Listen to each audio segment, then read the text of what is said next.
السلام علیکم ورحمۃ اللہ وبرکاتہ. الحمدللہ والصلاة والسلام علی رسول اللہ. اما بعد. پارہ نمبر 21 کی ابتدا آج ہوتی ہے اتل ما اوحی الیک من الکتاب واقم الصلاۃ.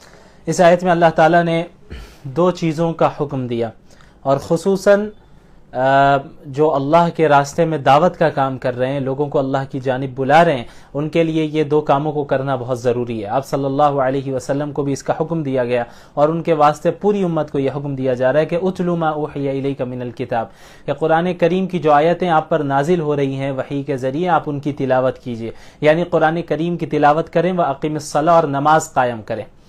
ان الصلاۃ تنہی عن الفحشاء والمنکر، کیونکہ نماز گناہوں سے روکتی ہے، رکاوٹ بنتی ہے گناہوں میں. تو سب سے پہلی چیز قرآن کی تلاوت، دوسری چیز نماز کو قائم کرنا، یعنی کبھی پڑھ لینا نہیں بلکہ پابندی کے ساتھ نماز کا اہتمام کرنا. یہ دو چیزیں ایسی ہیں جن کا کرنا ہر ایک مسلمان کے لیے، خصوصاً داعی کے لیے ضروری ہے. اور نماز کے متعلق اللہ نے فرمایا کہ نماز گناہوں میں رکاوٹ بنتی ہے، یعنی گناہوں کو کرنے میں رکاوٹ بنتی ہے، لہٰذا نماز کی پابندی ہونی چاہیے. اس کے بعد آیت نمبر 56 میں اللہ تعالیٰ نے ہجرت کا حکم دیا. یا عبادی الذین آمنوا ان ارضی واسعہ فایای فاعبدون. صحابہ کرام مکۃ المکرمہ میں تھے، وہاں انہیں دین پر چلنا دشوار ہو رہا تھا، مشکل ہو رہا تھا، اور وہ جو ہے انہیں حکم دیا گیا کہ وہ صبر کریں اور برداشت کریں. لیکن پھر اللہ تعالیٰ نے ان مسلمانوں کو، مظلوم مسلمانوں کو اس بات کی اجازت دی کہ اگر زمین تنگ ہو جائے تمہارے اوپر، یعنی تم دین پر عمل کرنا مشکل ہو جائے، تو تم اللہ کی کسی دوسری زمین پر منتقل ہو جاؤ، ہجرت کر جاؤ. اللہ کی زمین بہت بڑی ہے، کسی ایسی جگہ پر چلے جاؤ جہاں پر تمہیں دین پر عمل کرنے کی کھلی اجازت ہو. اس کے بعد اللہ نے فرمایا وَكَأَيٍّ مِّن دَابَّةٍ لَا تَحْمِلُ رِزْقَهَا. اب ہجرت کر کے کوئی ایک جگہ سے دوسری جگہ جائے گا تو ظاہر ذہن میں یہ سوال پیدا ہوگا کہ بھئی ہم جہاں اب تک رہ رہے ہیں وہاں پہ تو ہمارے کھانے پینے کا، پیسے کمانے کا، ہر چیز کا نظام بنا ہوا ہے. اب ہم دوسرے ملک میں، دوسرے شہر میں چلے جائیں گے تو اب ہمارے ساتھ کیا ہوگا، ہم رزق کہاں سے حاصل کریں گے؟ تو اللہ نے فرما دیا دیکھو زمین میں جتنے بھی جانور چلنے والے ہیں، ہر ایک کو رزق اللہ ہی دیتا ہے، اور تمہیں بھی اللہ ہی دیتا ہے. تو رزق دینا یہ اللہ کی ذمہ داری ہے. اس کے بعد مشرکین کا ذکر ہے آیت نمبر 65 میں فَإِذَا رَكِبُوا فِي الْفُلْكِ دَعَوُا اللَّهَ مُخْلِصِينَ لَهُ الدِّينَ، کہ یہ جب مشرکین سمندر میں سفر کر رہے ہوتے اور طوفان میں پھنس جاتے اور انہیں سمجھ میں آ جاتا کہ اب یہاں سے اللہ کے سوا کوئی اور نہیں بچائے گا، تو پھر اپنے چھوٹے خداؤں کو پکارنا بھول جاتے ہیں اس وقت، اور ڈائریکٹ اللہ کو پکارتے ہیں. اور پھر جب اللہ انہیں بچا لیتا ہے تو پھر وہ زمین میں آ کے شرک کرنے لگتے ہیں. اس کے بعد اللہ تعالیٰ نے اخیر میں فرمایا وَالَّذِينَ جَاهَدُوا فِينَا لَنَهْدِيَنَّهُمْ سُبُلَنَا، کہ جو شخص ہمارے لیے ہمارے راستے میں مشقتوں کو برداشت کرے گا اور مجاہدہ کرے گا، کوشش کرتا رہے گا، محنت کرتا رہے گا، لَنَهْدِيَنَّهُمْ سُبُلَنَا، تو ہم اس کے لیے اپنے راستے کھول دیں گے، اپنے راستوں کی طرف ہم ہدایت کر دیں گے. اب آپ اندازہ لگائیں، دیکھیں یہاں پہ اللہ تعالیٰ نے سبولنا کہا کہ ہم اپنے راستوں کی طرف ہدایت دے دیں گے.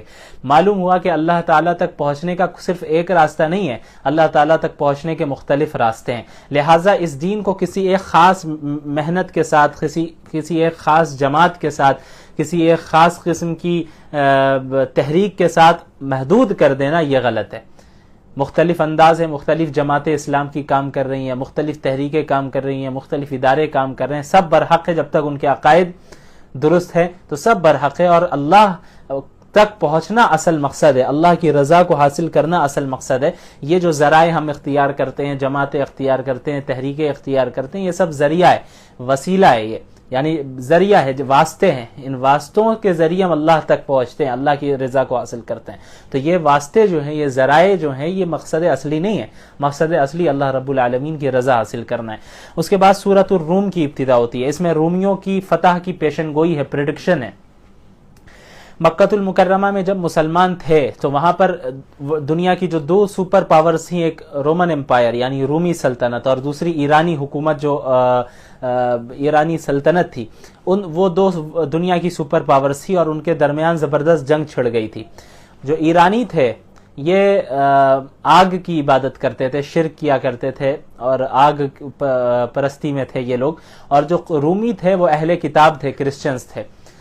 تو جو ایران والے تھے مشرکین مکہ ایران والوں سے زیادہ قربت رکھتے تھے، یعنی زیادہ ان کی طرف ان کا دل مائل تھا، کیونکہ مشرکین مکہ بھی بت پرست تھے، شرک کرنے والے تھے، اور ایرانی بھی انہی کے طرح سمجھیں آپ کے جو ہے آگ کی عبادت کرنے والے تھے اور شرک کرنے والے تھے، اور مسلمان رومیوں کی طرف تھوڑا مائل تھے۔ اس کی وجہ یہ تھی کہ جو رومی سلطنت میں رہنے والے لوگ تھے وہ اہل کتاب تھے، کرسچنز تھے، اور اسلام سے پہلے جو دین تھا، جو اسلام کی شکل تھی، وہ یہی تھی کہ حضرت عیسیٰ پر ایمان لایا جائے۔ اگرچہ پھر ان لوگوں نے اپنے دین میں تحریف کر دی، چینجنگ کر دی، لیکن بہرحال اہل کتاب تو وہ تھے، تو اس لیے مسلمانوں کو اہل کتاب سے جو ہے تھوڑا سا زیادہ قربت تھی، یعنی ان کی طرف میلان تھا، اور جو مشرکین تھے ان کا میلان ایرانیوں کی طرف تھا، کیونکہ ان کے طرح یہ مشرک تھے، آگ کی عبادت کرتے تھے۔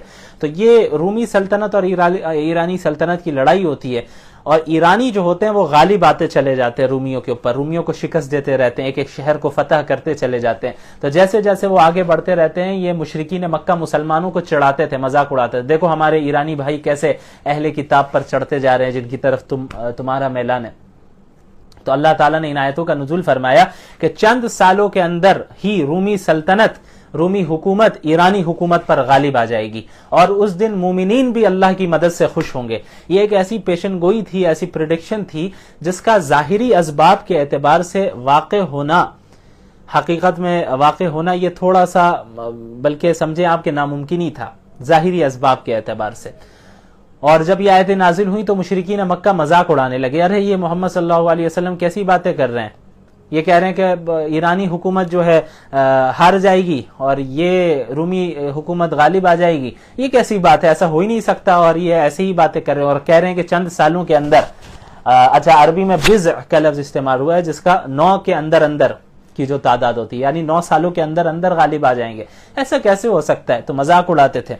بہرحال اللہ تعالیٰ نے اس پیشن گوئی کو پورا فرمایا کہ ٹھیک 7 سال کے بعد ایرانی حکومت شکست کھا جاتی ہے اور رومی حکومت جو ہے غالب آ جاتی ہے، اور یہ وہ سال ہوتا ہے جس سال بدر کی جنگ ہوتی ہے۔ تو اللہ نے اس پیشن گوئی میں یہ بھی فرما دیا تھا، یہ اس بات کی بھی پریڈکشن کر دی تھی اللہ تعالیٰ نے، دیکھو کہ چند سالوں کے اندر رومی جو ہے وہ غالب آ جائیں گے ایرانی سلطنت پر، اور اس وقت مومنین بھی خوش ہوں گے اللہ کی مدد سے۔ تو اس طرف اشارہ تھا کہ بدر کی جنگ میں مسلمان بھی جیتنے والے، یعنی جس سال رومی غالب آ گئے ایرانیوں پر، اسی سال جو ہے مسلمانوں کو بدر میں اللہ کی مدد سے فتح بھی حاصل ہوئی۔ تو رومی سلطنت بھی غالب آ گئی، اور کیا ہوا کہ مسلمان بھی اللہ کی مدد سے خوش رہے۔ تو یہ ایک ایسی پیشن گوئی تھی جس کا ظاہری اعتبار سے پورا ہونا بالکل بھی پاسبل نہیں تھا، لیکن اللہ تعالیٰ نے اپنی غیبی مدد کے ذریعے اس کو پورا فرمایا، اور یہ پیشن گوئی بھی اس بات کی دلیل ہے کہ آپ صلی اللہ علیہ وسلم سچے پکے نبی ہیں۔ اس کے بعد اللہ تعالیٰ نے اپنی قدرت کا ذکر کیا آیت نمبر 21 سے، کہ اللہ تعالیٰ نے اپنی قدرت کی جو بڑی بڑی نشانیاں ہیں، انسان کو مٹی سے پیدا فرمایا، پھر انسان کے لیے جوڑے بنائے اللہ نے سکون کے لیے، آسمان و زمین کی پیدائش، اور اس کے علاوہ زبانوں کا مختلف ہونا، انسان کے رنگوں کا مختلف ہونا، رات اور دن کا آنا جانا، اس کے علاوہ بجلی کی چمک سے جو ڈر بھی لوگوں کو ہوتا ہے اور امید بھی ہوتی ہے کہ بھئی بارش آئے، اور آسمان و زمین میں اللہ تعالیٰ کا اللہ کے حکم سے آسمان و زمین کا قائم رہنا، پھر باس بعد الموت کو بیان فرمانا، ان تمام چیزوں کے ذریعے اللہ تعالیٰ نے اپنی قدرت کا ثبوت دیا ہے اور اپنے موجود ہونے کی دلیل کے طور پر اسے پیش کیا ہے۔ اس کے بعد آیت نمبر 41 میں اللہ تعالیٰ نے فرمایا ظہر الفساد فی البر والبحر بما کسبت ایدی الناس، کے بحر و بر میں یعنی خشکی میں بھی اور تری میں بھی، زمین میں بھی سمندر میں بھی انسانوں کے برے اعمال کی وجہ سے فساد پھیل چکا ہے۔ تو اللہ تعالیٰ جو اس دنیا میں مصیبتیں لا رہا ہے، اس دنیا میں مصیبتیں لاتا ہے، انسانوں کو آزمائش میں ڈال رہا ہے، وہ انہی کے برے اعمال کا نتیجہ ہے، انہی کے برے اعمال کی بعض سزا اللہ دنیا میں چکھا رہا ہے۔ تو عام طور پر جو دنیاوی مصیبتیں آتی ہیں وہ انسان کے برے اعمال کی وجہ سے ہی آتی ہے۔ ہاں یہ کوئی قاعدہ کلیہ نہیں ہے، اور بھی اسباب ہوتے ہیں، یعنی ممکن ہے اللہ محض بعض بندوں کو آزما رہا ہو ان کے درجات کو بلند کرنے کے لیے، ان کے برے اعمال کی وجہ سے نہیں، لیکن عام طور پر جو دنیا میں گلوبلی جو مصیبتیں آتی ہیں، پریشانیاں ہوتی ہیں، یہ عام طور پر انسان کے برے اعمال کا نتیجہ ہی ہوتا ہے۔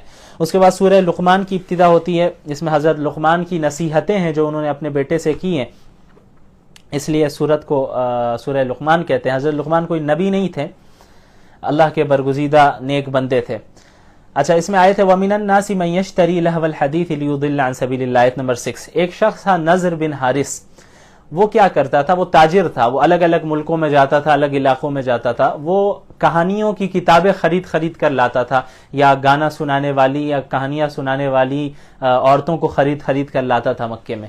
اس کا مقصد یہ تھا کہ لا کر لوگوں کو دکھاتا تھا دیکھو تو محمد صلی اللہ علیہ وسلم بھی پرانے زمانے کی کہانیاں سنا رہے، علیہ باللہ، قوم عاد کی کہانی، قوم سمود کی کہانی، دیکھو میں الگ الگ ملک سے گھوم کر کہانیوں کی کتابیں لے کر آیا ہوں اور دیکھو ہمارے پاس ایک سے ایک کہانی ہے. اس کا مقصد یہ تھا کہ لوگ اسلام سے دور ہو جائے، قرآن کو نہ سنیں، اللہ کے نبی کو نہ سنیں، ان کا مذاق اڑائے، اس مقصد سے وہ ایسا کرتا تھا. تو اللہ تعالیٰ نے فرمایا وَمِنَ النَّاسِ مَن يَشْتَرِي لَهْوَ الْحَدِيثِ لِيُضِلَّ عَن سَبِيلِ اللَّهِ بِغَيْرِ علم، کہ جو اللہ سے غافل کرنے والی باتوں کو خرید لیتے ہیں تاکہ اس کے ذریعے سے لوگوں کو اللہ کے راستے سے بھٹکا دیں اور ان کا مذاق اڑائیں، تو ایسے شخص کے لیے دردناک عذاب ہے. تو ہر وہ چیز جو اللہ کے ذکر سے غافل کرے، ایسی چیز کو خریدنا بھی جائز نہیں ہے، اس کو پھیلانا یہ تو سخت گناہ ہے. مثلا میوزک ہے، میوزیکل انسٹرومنٹس ہے، میوزک کے ایک بہت بڑی وجہ ہے جس سے انسان کے دل میں اللہ کی محبت ختم ہوتی ہے اور وہ اللہ کے ذکر سے غافل ہوتا ہے، اسے اپنے ایموشنز پر کنٹرول نہیں رہ پاتا. تو کوئی میوزیکل انسٹرومنٹ خرید رہا ہے یا میوزک کو پروموٹ کر رہا ہے تو وہ بھی اس آیت میں داخل ہے کہ ایسے شخص، کیونکہ اس کے ذریعے سے کتنے لوگ اللہ سے غافل ہو رہے ہیں، تو ایسے شخص کے لیے دردناک عذاب ہے. اس کے بعد اللہ تعالیٰ نے حضرت لقمان علیہ السلام کا ذکر کیا ہے وَلَقَدْ آتَيْنَا لُقْمَانَ الْحِكْمَةَ أَنِ اشْكُرْ لِلَّهِ. اللہ تعالیٰ نے حضرت لقمان علیہ السلام کو حکمت عطا فرمائی تھی. وہ توحید پرست تھے، اللہ کے جو ہے برگزیدہ بندے تھے اور جو اللہ کے ساتھ شرک کرنے کو بہت بڑا گناہ سمجھتے تھے جو کہ حقیقت میں، اور انہوں نے اپنے بیٹے کو چند نصیحتیں کی کہ دیکھو شرک نہ کرنا، شرک بہت بڑا گناہ ہے، بہت ظلم ہے، بڑا ظلم ہے، اور اگر کوئی چیز رائی کی دانے کے برابر بھی ہو تو اللہ تعالیٰ کی ذات سے وہ مخفی نہیں ہے، اللہ تعالیٰ اسے بھی حاضر کر دے گا. اللہ تعالیٰ کے علم کے قائل رہنا، نماز کی پابندی کرنا، نیکی کا حکم دینا اور برائی سے روکنا، اس کے علاوہ لوگوں کے ساتھ سختی کے ساتھ پیش نہیں آنا، مطلب خوش ہو کر اچھے انداز میں خندہ پیشانی کے ساتھ لوگوں سے ملنا، چڑھنا نہیں کسی سے، کسی کو حقیر نہ سمجھنا، زمین پر اکڑ کر نہ چلنا، میانہ روی کے ساتھ چلنا، اور اپنی آواز کو پس رکھنا، چیخنا چلانا نہیں زیادہ، اپنی آواز کو معتدل رکھنا، کیونکہ ان انکر الاصوات لصوت الحمیر، سب سے ناپسندیدہ آواز گدھے کی آواز ہوتی ہے، جو چیختا ہے جب گدھا. تو انسان ہے، اسے گدھا نہیں بننا چاہیے.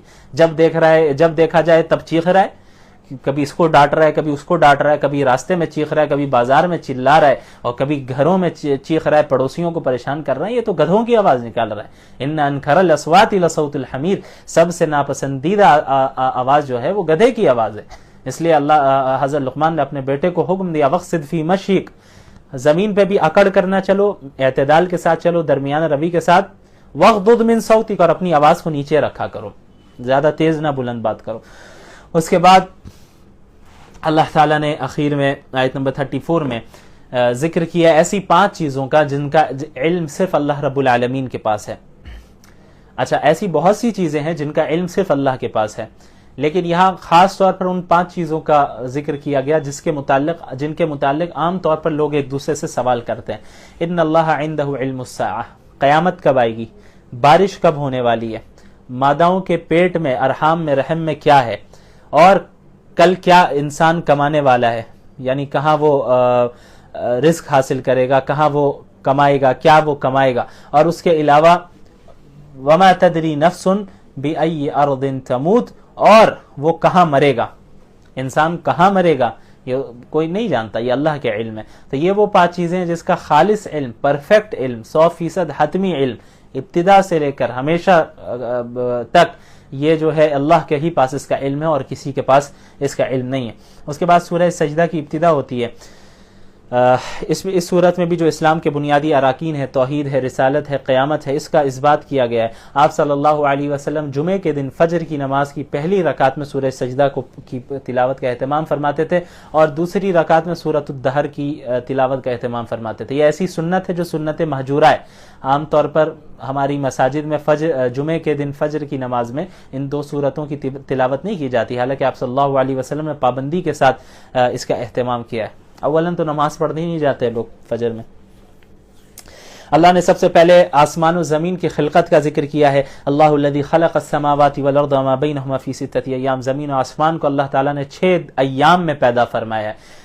پوری کائنات کو. اب یہ ایام کیا ہے میں نے پہلے بھی بتایا تھا, یوم سے مراد کوئی ضروری نہیں کہ یہ 24 گھنٹے ہمارے اس کے اعتبار سے. یوم ایک لمبی مدت کو کہتے ہیں, تو 6 مختلف پیریڈز میں, لمبی مدت والے پیریڈز میں اللہ نے اسے بنایا ہے.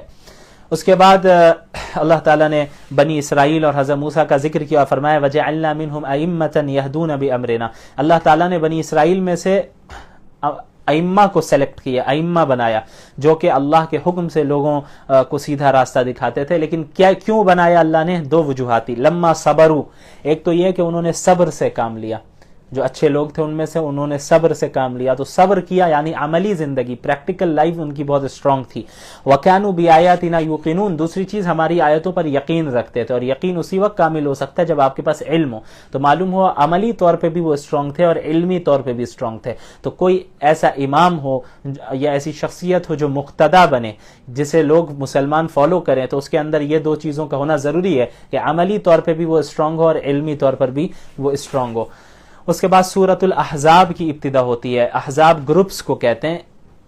اس سورت میں چونکہ غزوہ احزاب کا ذکر ہے, غزوہ احزاب کو غزوہ خندق بھی کہا جاتا ہے, تو اس لیے اس سورت کو غزوہ احزاب کہتے ہیں. اس میں مدنی سورت ہے, اس میں چند چیزیں ہیں. متبنہ کے متعلق احکامات ہیں. متبنہ یعنی منہ بولا جو بیٹا ہوتا ہے, اور اس کے غزوہ احزاب کا ذکر ہے, غزوہ بنی قریظہ کا ہے, ازواج مطہرات کا ذکر ہے, ختم نبوت کا ذکر ہے, اور پردے کے احکامات بھی ہیں.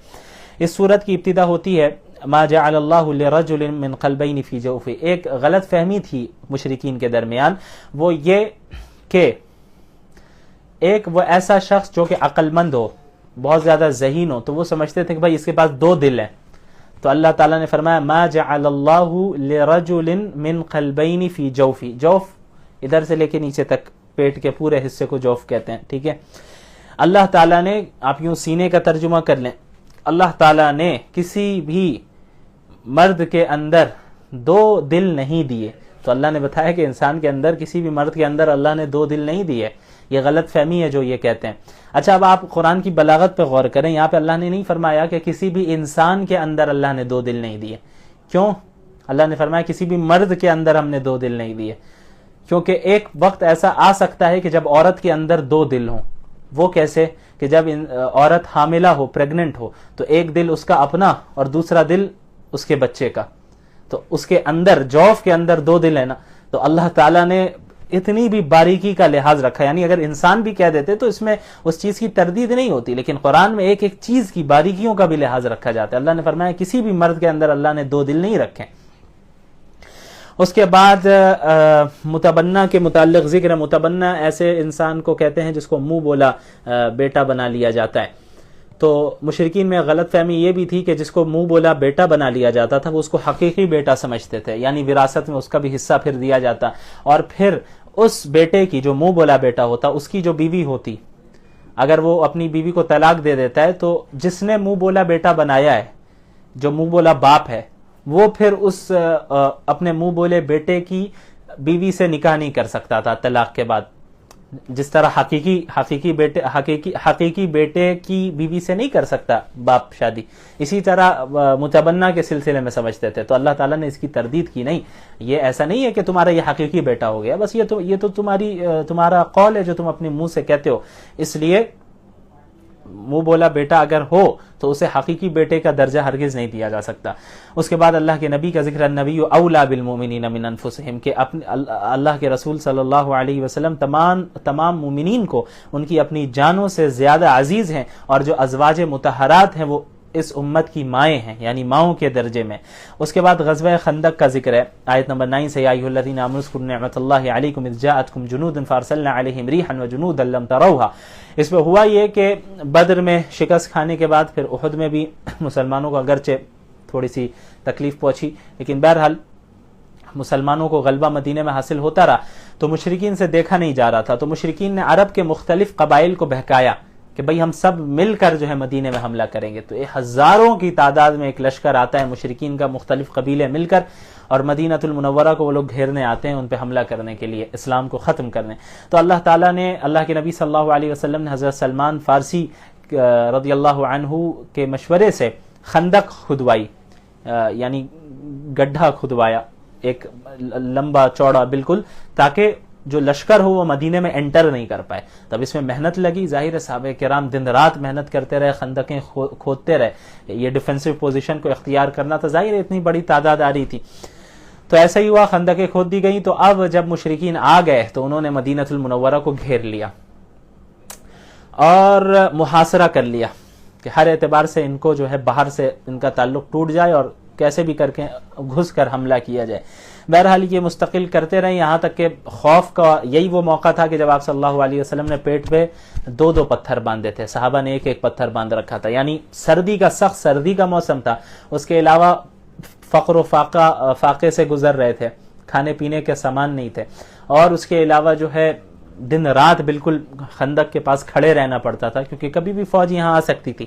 تو تقریباً 1 مہینے تک اس طرح کا محاصرہ جاری رہا. بہت تکلیفوں کے ساتھ صحابہ اور اللہ کے رسول گزرے, اور خوف کا عالم تھا کہ بس چند تعداد ہیں اور یہاں ہزاروں کی تعداد میں پورا جزیرۃ العرب تقریباً مختلف قبائل اٹھ کر آ گئے. تو اللہ نے فرمایا کہ وَبَلَغَتِ الْقُلُوبُ الْحَنَاجِرَ وَتَظُنُّونَ بِاللَّهِ الظُّنُونَ, کہ صحابہ کے کلیجے منہ کو آ گئے تھے اور گمان کرنے لگے, مختلف چیزیں ذہن میں آنے لگی کہ پتہ نہیں کیا آج اسلام ختم ہو جائے گا, کیا اللہ کی مدد کب آئے گی اور کیسے مقابلہ کیا جائے. تو اللہ نے فرمایا هُنَالِكَ ابْتُلِيَ الْمُؤْمِنُونَ وَزُلْزِلُوا زِلْزَالًا شَدِيدًا, یہ وہ وقت تھا کہ جب مومنین کو زبردست آزمائش میں مبتلا کیا گیا, انہیں ہلا دیا گیا. وَزُلْزِلُوا زِلْزَالًا شَدِيدًا, مومنین کو آزمائش میں مبتلا کر کے ہلا دیا گیا, بالکل ایسا خوف کا عالم چھا گیا تھا. لیکن پھر اللہ کی غیبی مدد آئی اور ایک ایسی ہوا چلی کہ مشرکین جو 1 مہینے سے گھیرے ہوئے تھے, ان کے ٹینٹس اور ان کے سامان, ساری چیزیں اڑنے لگ گئی اور ساری چیزیں تہس نہس ہونے لگی. تو اس ہوا کی سختی سے جو ہے وہ لوگ پریشان ہو گئے کہ بھئی اب ہم زیادہ, ایک تو ہماری بڑی تعداد ہے یہاں پر اور ہم زیادہ دن اور نہیں رک سکتے.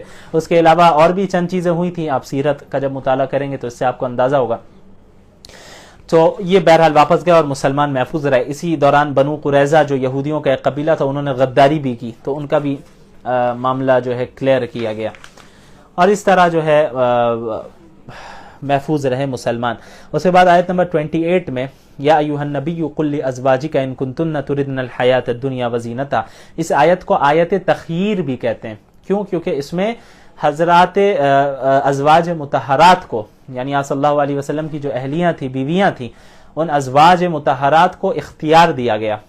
ہوا یہ کہ غزوہ خندق اور بنو قریظہ کے بعد ازواج مطہرات نے آپ صلی اللہ علیہ وسلم سے یہ مطالبہ کیا کہ ان کے نفقے میں کچھ اضافہ کر دیا جائے. یہ مطالبہ کوئی ناجائز نہیں تھا, جائز تھا کہ نفقے میں اضافہ کیا جائے, لیکن ازواج مطہرات کی شان کے لائق نہیں تھا. اس لیے اللہ تعالیٰ نے انہیں یہ اختیار دیا, اے نبی آپ ان سے کہہ دیجئے کہ اگر تمہیں دنیا چاہیے, دنیا کی زینت چاہیے, تو آؤ میں تمہیں دنیا اور دنیا کی زینت دے دیتا ہوں اور تم سے علیحدگی اختیار کر لیتا ہوں, تمہیں جہاں جانا ہے چلے جاؤ.